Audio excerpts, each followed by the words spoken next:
Assalamualaikum warahmatullahi wabarakatuh.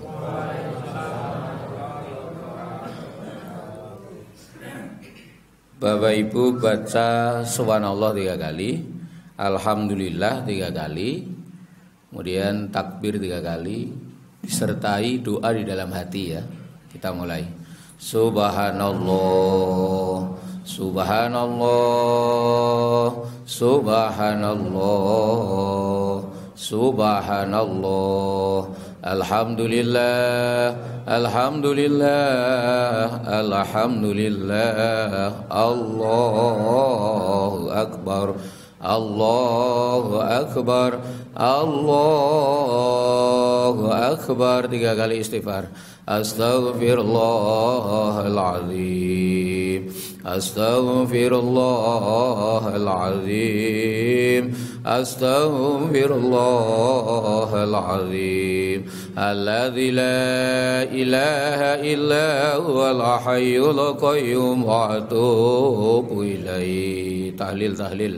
La ilaha illallah, la ilaha illallah, la ilaha illallah.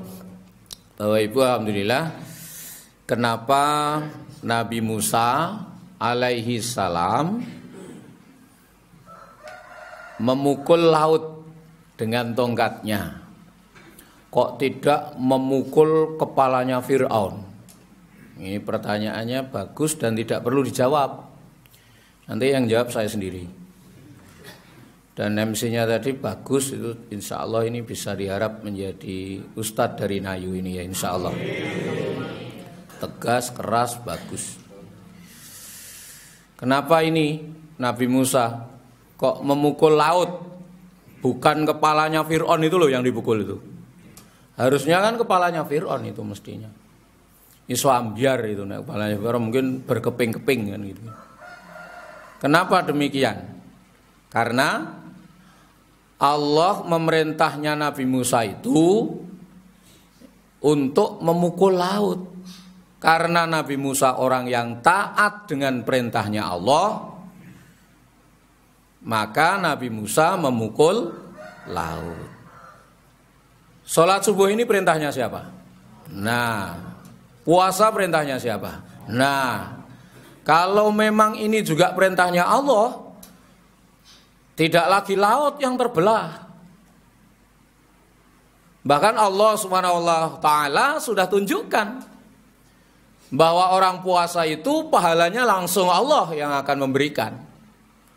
Coba bayangin saja, apakah Nabi Musa menduga, mengira kalau waktu itu lautnya dipukul pakai tongkat kemudian terbelah? Tidak masuk dalam akal pikiran. Kalau laut itu mau terbelah jadi 2, lalu bagaimana dengan kita-kita ini? Yang sholat wajib 5 waktu setiap hari sehari semalam, puasa 1 bulan dengan menahan lapar, dahaga, dengan nafsu yang lainnya semua ditahan. Ini berpahala lebih dari sekedar terbelahnya lautan. Bahkan surga saja pintunya kita sudah bernama. Orang puasa itu besok akan masuki pintu ru'yan, di mana itu adalah pintu orang yang berpuasa. Kita belum pernah melihatnya. Mesti kaget loh Pak sesuk iki Pak. Kaget banget. Misalnya sampean duwe bojo dinikahke karo wong wedok nek wong lanang. Urung tau weruh sing wedok. Sing wedok ya urung tau weruh sing lanang. Karena diijabkannya juga tertutup. Bareng wis ning kamar kan yo mikir, iki kaya apa ki nalika dibuka tutupe. Sebulane merongos misale ya kan.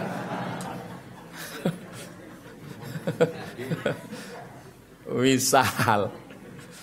Ya kan? Karena dalam Al-Qur'an juga ada perintah. Ya, di samping puasa, di samping sholat dan ibadah mafdhoh yang lain, ada juga perintah yang namanya ud'uni astajib laku. Allah perintahkan, mintalah kepadaku, maka aku akan kabulkan dari permintaanmu itu. Maka kita selaku orang Islam, kaum muslimin dan muslimat yang taat dengan perintahnya Allah, karenanya jangan kecil, jangan setengah-setengah, dan jangan ecek-ecek kalau minta kepada Allah. Jaluk itu gede, yang besar, minimal 6 yang diminta itu. Yang pertama surga, gede itu surga. Dongain cetha jelas. Donga kok ecek-ecek, ya Allah, pripun niku dalem iso nglunasi utang menika, kredit kula urung rampung-rampung. Kok ecek-ecek banget. Yang besar, minimal gede. Yang pertama adalah surga. Tur nek donga yo adil, bojone barang disebut. Ya, dongake, ora donga egois, ya Allah. Kula nyuwun surga. Bojo kula terserah jenengan. Oh nika ngeyel Gusti Allah. Langkung-langkung nika tangga kula nika cemplungno neraka sisan ya. Nyebai tenan nika. Nah, itu doanya enggak sehat itu. Yang berdoa juga tidak adil. Jadi surga itu diminta. Lalu bagaimana kita minta surga? Ya bertanggung jawab dengan permintaannya. Kalau kita berdoa minta surga, maka sikap kita juga harus diselaraskan dengan bagaimana orang-orang surga. Gitu loh Pak. Di surga nggak ada orang tengkar, itu nggak ada. Bertengkar kok di surga? Nggak ada. Wong surga wong prengut-prengutan ora ono. Makane nek kepengin dadi wong surga, dongane wae njaluk swarga, ya ayo latihan dadi wong swarga. Ning donya iki rasa kerah alias tengkar. Merengut, wae wong swarga kok merengut. Sing diprenguti sing wedok, sing diprenguti sing lanang, sing diprenguti tanggane. Manfaate apa wis ayo? Apa wis manfaate?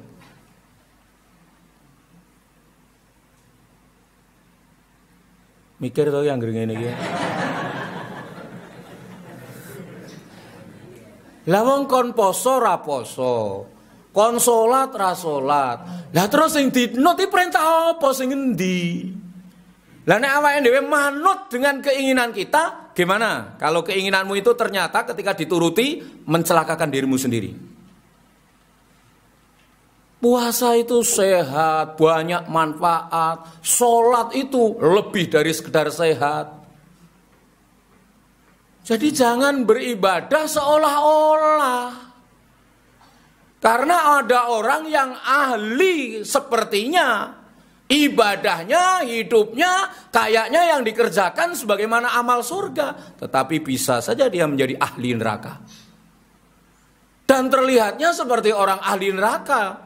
Yang diamalkannya, tapi bisa saja itu orang menjadi ahli surga. Karenanya kita ini kalau beribadah, jangan seolah-olah. Kalau nampak di depan orang banyak seolah-olah ahli ibadah. Nanti kalau sendirian terlihat sekali kemalasannya.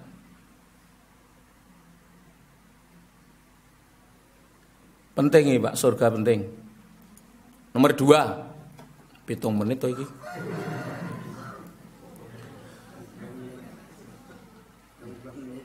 Pitung 10 menit. Asing umure 40 tahun geblak ya kan. Nomor 2, apa yang harus diminta yang gede? Adalah hidayah. Hidayah itu gede nilainya. Ayo aku tanya, siapa yang bisa menyelamatin itu? Lari yang ke puncak gunung. Apa? Aku tak lari ke puncak gunung. Bapaknya bilang, gunung itu pun tenggelam. Santero ini nanti tenggelam semua. Ini orang-orang yang ada di atas kapal perahu ayahmu ini. Ini yang selamat. Kamu jangan ngeyel tole. Enggak Pak. Aku memiliki keyakinan. Kalau gunung itu tidak akan tenggelam. Loh, sing iso nyelametke manusa itu sapa? Akhirnya Kan'an juga tenggelam kan? Nabi Nuh berada di atas kapal, dia tidak tenggelam. Kuwi coba sing merem ki sapa sing iso nangekke kuwi? Saya coba. Ora ono wong iso nangekke wong merem. Jadi keselamatan itu di tangan Allah. Orang itu kalau sudah ditetapkan keselamatannya, tidak ada yang mencelakai dan yang bisa mencelakakan. Enggak ada. Uang yang sudah ditetapkan kecelakaannya, juga tidak ada orang yang bisa menyelamatkan dirinya. Karenanya istri Nabi Nuh juga tidak taat itu kepada Allah Subhanahu wa taala. Emang satu keluarga itu masuk surga semua?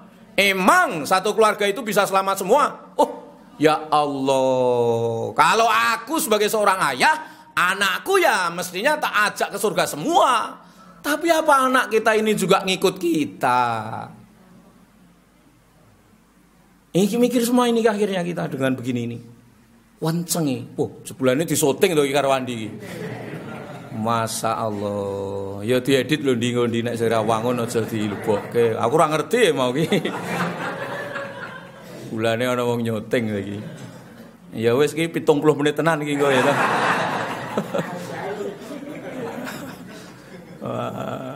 Hidayah ya, hidayah harus minta ya, minta pertolongan kepada Allah. Bagaimana ini keluarga ini bisa selamat? Bagaimana ini tetangga bisa selamat? Istri kita, anak kita, suami kita, dan kaum muslimin muslimat, itu kita doakan agar diberikan hidayah. Karena hidayah milik Allah, iman juga milik Allah. Kita nggak punya iman.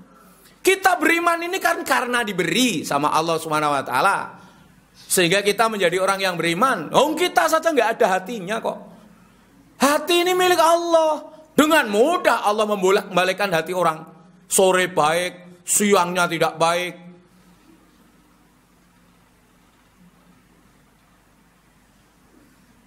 Yang ketiga, apa yang harus diminta? Ampunan, Pak. Yang namanya pengampunan dosa itu hanya Allah. Manusia nggak bisa. Kita itu hanya memaafkan. Lalu kita ini apakah juga dimaafkan Allah? Emang siapa yang tahu bahwa kita ini dosanya sudah diampuni Allah? Maka jangan melupakan dosa-dosa kok dilupakan. Sementara Allah nyatet terus. Kita kan belum tahu dosa mana yang sudah dihapus. Wong kok ngleling banget. Gembelo ya toh. Glundang, glundung, glundang, glundung.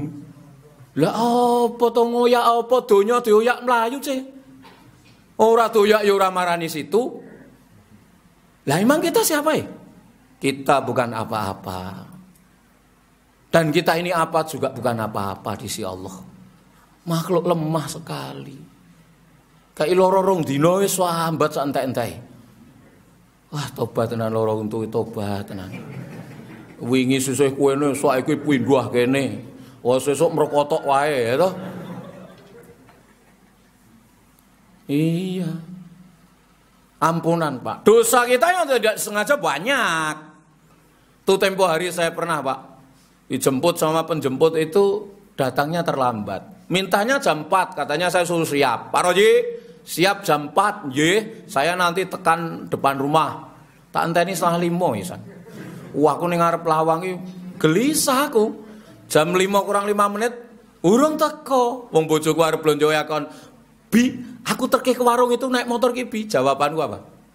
Mlaku kolo-kolo ngenteni jemputan ya aku ngono kan. Bareng jam 5 menit ki bojoku balik, wis ke warung ki balik mlaku kae. Aku wis batin, wah iki mesti semprot iki aku ya kan. Masalah aku isih ning kono urung mangkat. Bojoku lewat ngarepku jan meneng wae, ning ngomong lirih ning aku krungu. Mak sliwerne gene rumangkat, ya kan? Karena saya harus menahan diri ya, saya tidak menanggapi. Dua marah kalau bertemu harus salah satu diam. Itu cara memadamkan api ya demikian. Aja marah ketemu marah rame, wong awake dhewe nek marah sedang kondisi duduk, jangan berdiri. Oh kalau marah berdiri suruh duduk kok malah duduk, ketika marah malah berdiri, ya tambah. Loh, tenang kok iki kok iki, ya kan gitu kan. Karo ngaduk kan rumak prempeng. ya maka diam, duduk. Atau diam, biarkan yang satu marah, yang satu diam. Ya. Jadi saya itu ya Allah, jam 5 luwes 10 menit kayak datang itu yang jemput bawa sepeda motor gede, langsung standarnya tanpa dimatiin. Terus dia turun bawa helm gede, tualine dawa kendor. Dikasihkan saya itu aku wis mbaten kayak mesti kon aku kayak nggo ya kan. Warang tak nggo blung ngene iki kan kocak to gede banget ya ora standar blas kanggoku. Wis ora ono kocone lah tak nggono lagi helm ra mano tok itu. Dadi aku gembelo kaya pentol toge lho, Pak. Astagfirullahaladzim. Wah, wis tak tebak iku nek numpak mesti banter tenan. Banter kayak ini aja enggak iso tak kencengke. Lah helm ki ora mengo ngene iki to, Pak. Aku ki nganti ngene-ngene iki. Kuwi wis ditambahi anggone jemput carry terlambat itu diceritake. Lah pas ceritake iki, Masya Allah. Aku krasa ning rai iki mak kremun. Ngono gitu, Pak. Kok apa iki mak kremun iki ya? Jebulane ana aromane ya kan? Aroma khas Ramadan. Ning nggon raiku ki piar piur. Mula ki nek jenengan kekepiuran mundur ya kan? Itu aroma khas Ramadan. Tak tebak, wah wis tambah itu sak pole iki aku ya kan. Lale ana sing gedhe nemplok ning kene iki. Tak ngene iki aromane khas banget ya toh. Tapi yang boncengke saya itu enggak ngerti karo mendolimi ustadznya. Itu bisa saja dosa yang tidak disengaja. Wong kowe koyo arep tak antil-antilo saka mburi kae. Ya, karenanya istighfar. Kalau kita sudah tahu bahwa tubuh kita berlubang dan lubang kita sebanyak-banyaknya lubang itu ada lubang yang paling lebar. Nabi menunjukkannya lubang itu yang paling banyak dosanya. Maka istighfarlah. Yang kedua, sholat. Sholat 5 waktu itu wajib, itu adalah menghapus dosa. Nabi nunjukin bagaimana? Kalau depan rumahmu ada sungai, lalu kamu mandi di situ 5 kali dalam sehari, lalu sahabat menjawabnya, tentu bersih ya Rasul badan kita. Lalu Nabi menunjuk, sholat itu seperti itu. Sholat 5 waktu itu menghapus dosa kita. Dosa kita banyak. Wong kalau dosa itu berbau, samping kita yang duduk nggak bisa nyaman. Ini Bapak Ibu, murkanya Allah itu masih disembunyikan. Dalam apa? Dalam kemaksiatan seseorang. Sehingga kita dapat yang namanya salah satu fasilitas dosa kita ini masih ditutupi oleh Allah. Belum dikuak aib kita ini. Kalau dikuak kita malu di depan manusia. Ya. Yang keempat, apa yang harus diminta? Istiqomah, Pak. Istiqomah itu penting, Pak. Bagaimana kita bisa langgeng subuhan kayak gini nih? Ini kan penuh, ini kan karena Ramadan, Pak. Ini penuh karena Ramadan. Padahal sholat wajib subuh itu tidak mesti berjamaahnya menunggu datangnya bulan Ramadan. Lalu kenapa? Kita kalau subuhan sekian banyaknya untuk seperti ini harus nunggu bulan Ramadan? Mungkin saja kita karena memang istiqomah. Datangnya ke masjid untuk berjamaah itu karena memang menunggu saat bulan Ramadan. Apa enggak bisa, Pak? Kita setiap subuhnya itu seperti ini. Jangan hanya kayaknya ada di Joko Karyan saja, tidak. Mestinya kita juga bisa di sini. Karena kita harus mencari bagaimana Allah memberi, mintalah suatu yang istiqomah. Ya. Saya tahun 87 itu punya teman ahli puasa sunnah, Pak. Waktu sekolah. Teman saya itu sudah puasa sunnah. Apa puasanya? Puasa Daud, Pak. Tahun 87. Tempo hari beliau meninggal. Berarti tahun 2017. Istrinya bilang, kalau bapak itu meninggalnya pas baru puasa Daud. Saya jadi ya Allah. Berarti ini teman saya ini puasa Daud dari aku kenal dulu 87 sekarang sudah 30 tahun mengistiqomai amal sunnah puasa Daud. ternyata kebaikan yang dikerjakannya itu akan mencari dirinya. Terbukti dari orang yang layat pada saat itu semuanya ingin memanggul jenayahnya. Meskipun saat itu kondisinya sore hari karena dikuburkannya habis maghrib. Yang layat nggak mempersoalkan masalah hujan yang turun. Karena apa?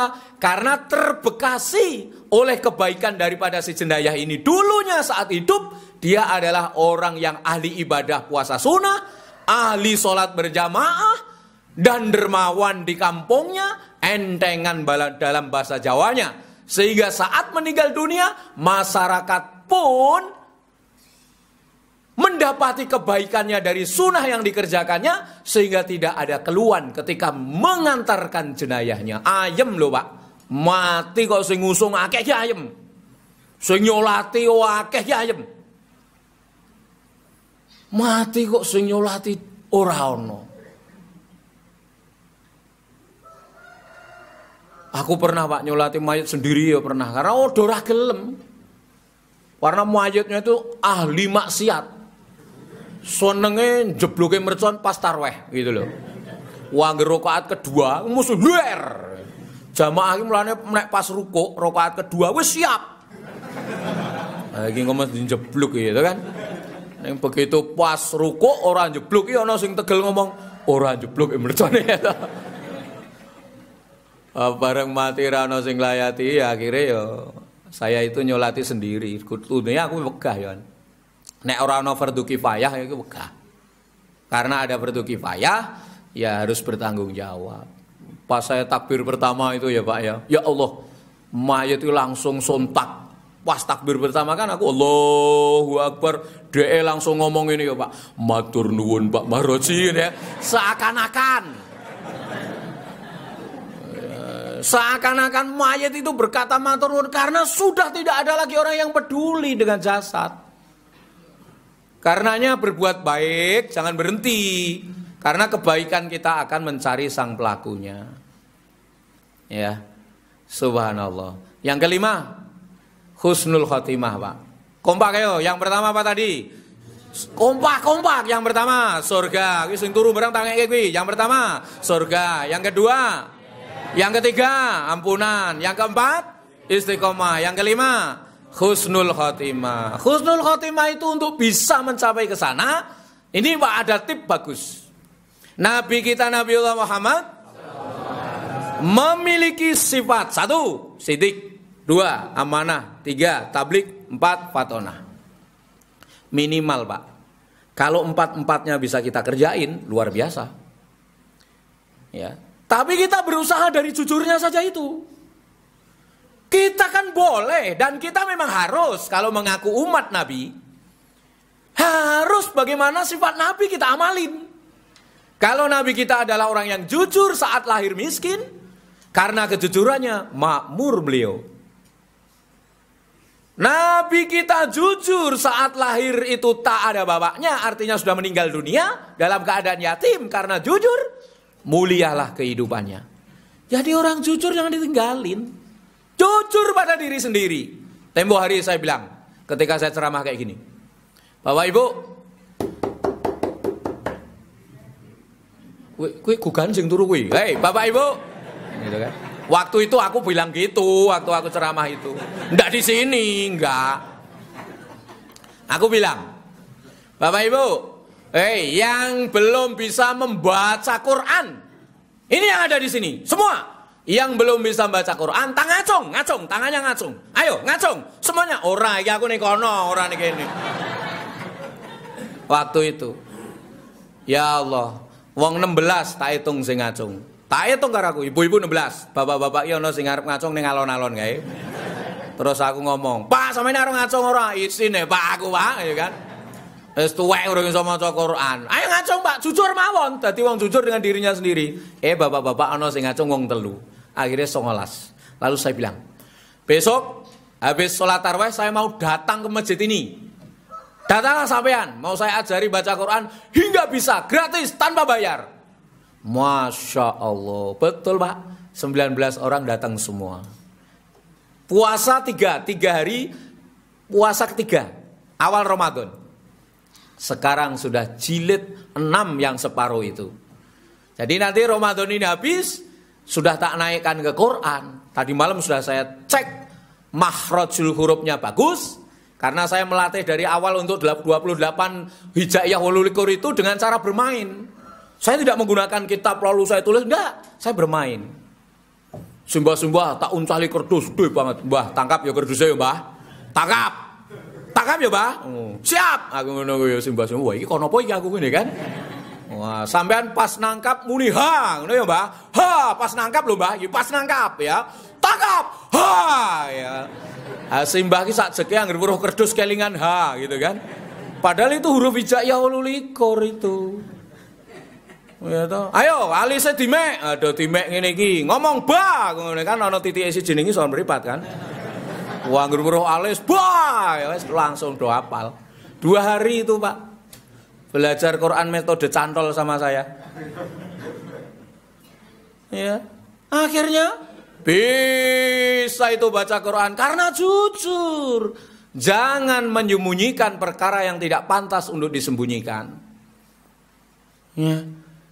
Ya Allah. Bapak Ibu, itulah husnul khotimah. Kalau kita bisa menjadi orang yang jujur, jangan menggelisahi perkara husnul khotimah. Ya, yang terakhir, yang keenam.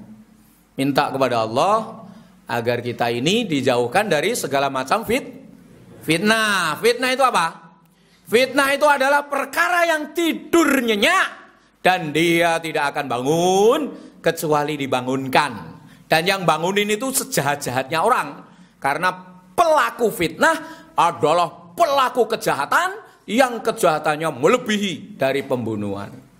Maka kita berlindung kepada Allah, bernaung kepada Allah agar terbebas dari fitnah. Media itu sekarang berseliweran bagaimana fitnah-fitnahnya diarahkan kepada kaum muslimin, diarahkan kepada orang Islam, sehingga orang Islam itu seakan-akan adalah orang yang menjadi terdakwa, yang harus dihakimi dengan pola pikir mereka. Keliru sekali kita seakan-akan mau bergerak jadi salah semuanya, jadi susah semuanya.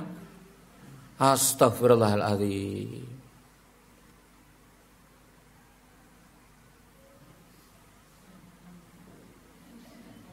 Ambegan, Pak. Aku ki ambegan, ini ambegan. Nah, sampean yo tegel-tegele ya, aku direwangi ngene iki sing ngrungokke iki malah merem wae. Jan ora sebanding tenan iki akhirnya kan. Ya. Mudah-mudahan ini puasa Ramadan kan tinggal ending ini. Tinggal ending, harus berakhir dengan baik karena tidak dikatakan jelek apabila akhirnya baik. Karena kita kan memang yang ditunggu itu kan akhir, Pak. Akhirnya bagaimana?